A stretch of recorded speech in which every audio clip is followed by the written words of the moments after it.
ఇక నేటి నుంచే ఏపీలో మహిళలకు ఉచిత ఆర్టీసీ బస్సు ప్రయాణాన్ని ప్రారంభించనుంది కూటమి ప్రభుత్వం. కాసేపట్లో స్త్రీ శక్తి పథకానికి శ్రీకారం చుట్టనున్నారు సీఎం చంద్రబాబు.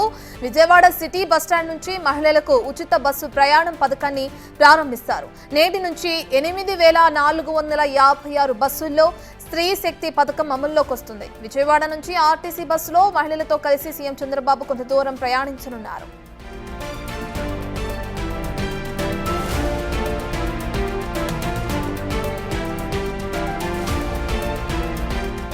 ఇప్పటికే ఎన్టీఆర్ భరోసా పెన్షన్ల పెంపుతో పాటు సూపర్ 6 పథకాల్లో తల్లికి వందనం, అన్నదాత సుఖీభవ, ఉపాధి అవకాశ కల్పన, దీపం పథకాలను విజయవంతంగా అమలు చేస్తుంది కూటమి ప్రభుత్వం.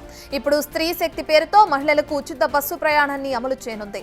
ప్రభుత్వం ఇబ్బందుల్లో ఉన్నప్పటికీ ఏటా 1,42,00,000 మంది మహిళలు ఈ పథకాన్ని వినియోగించుకునే అవకాశం ఉందని అంచనా వేస్తున్నారు.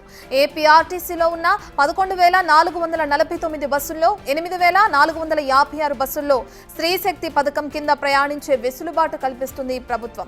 Palle Velugu, ultra Palle Velugu, city ordinary, metro express బస్సుల్లో మహిళలు ఉచితంగా ప్రయాణించొచ్చు.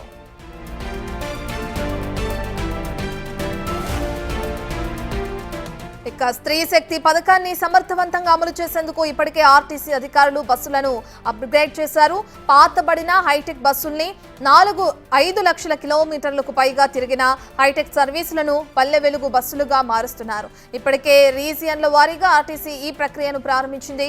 మహిళలకు ఉచిత బస్సు ప్రయాణం కల్పించే స్త్రీ శక్తి పథకం ప్రారంభోత్సవంలో మంత్రులంతా పాల్గొనాలని ఇప్పటికే సీఎం చంద్రబాబు ఆదేశించారు.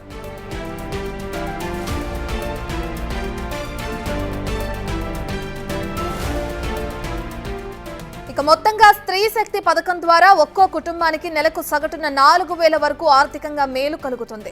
Palle Velugu, ultra Palle Velugu, express, city ordinary, metro express బస్సుల్లో ప్రయాణించొచ్చు. స్త్రీ శక్తి పథకం పేద, దిగువ, మధ్యతరగతి కుటుంబాలకు ఆర్థికంగా మేలు చేయనుంది. నిత్యం ఉద్యోగాలు, ఉపాధి నిమిత్తం బస్సుల్లో రాకపోకలు జరిగే మహిళలకు ఇకపై ఛార్జీల భారం ఉండదు.